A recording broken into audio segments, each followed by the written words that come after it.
ভিতরে কি অবস্থা, অনেক গরম, বাপরে বাপ অনেক গরম। এবার এখান থেকে একটু পুর দিতেছি আমি এখানে, বাস একটু বেশি হয়ে গেছে, একটু নামাই দিই। তা এখন দেখুন আমি এখানে ময়দা বানাইছি, আটা, আর এখানে কতগুলো বানাই নিছি। দেখি দিয়ে বানাবো, দেখেন এই যে নারকেল দিয়ে গুড় দিয়ে আমি একটা পুর বানাইছি। আর এখন বানাবো কেমনে দেখুন। এখন আমি এই যে একটু করে আটা নিচ্ছি, এই পরিমাণ আটা।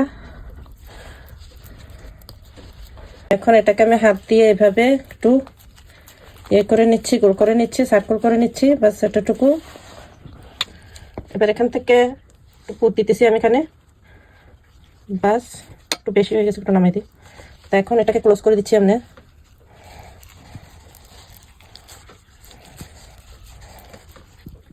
তো এরকম করে আমি একটা সার্কেল মারাই নিব, মোটামুটি গোল করে নিব, নিয়ে এভাবে রেখে দিব।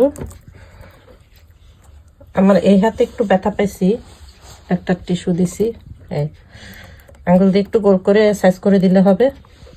তো এইভাবে সব আমি বানাই নিব, ঠিক আছে। বানাই দেবো একটা, আবারও একটু নিছি ময়দা, একটু ছোট একটা লুচির মতো হাত দিয়ে এভাবে শেপ করে নিব, নিয়ে আবার আমি একটু নারকেলের পুর দিব, ঠিক এভাবে ক্লোজ করে দিব মুখটা, আস্তে আস্তে এভাবে ক্লোজ করে দিব। এই যে কয়টা বানাইছি, আরো কয়টা বানাবো। এখানে আমি সব বানাই নিছি, আর এখানে হাফ অ্যান আওয়ার আমি রেখে দিছিলাম, এভাবে বন্ধ করে হাফ অ্যান আওয়ার রেখে দিছিলাম। এখন আমি অন করে দিব, তারপরে আমার ভিডিওর সাথে থাকবেন, তাহলে দেখবেন এটা কেমন হয়েছে। তো আমি এখন এটাকে অন করে দিব চুলাটা।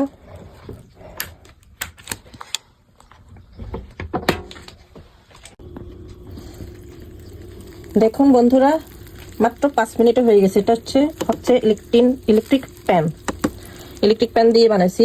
দেখেন এটা হচ্ছে সুইট বান বানাইছি, কি সুন্দর দেখুন, নন স্টিক। এই যে বানগুলো সুন্দর হয়ে গেছে না?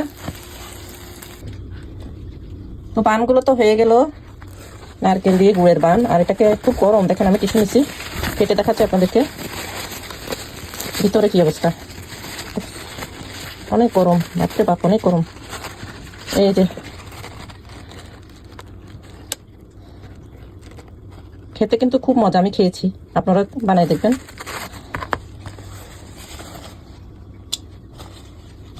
কেমন হয়েছে আমার ভিডিওটা বন্ধুরা? আর এটা খেতেও খুব মজা, আপনারা এভাবে বানাবেন, ছটপট রান্না হয়ে যায়, ছটপট। এটা একটা ব্রেকফাস্টের মতো ঘরে বানানো সুইট নারকেল দিয়ে গুড়ের একটা সুইট বান বানাইছি।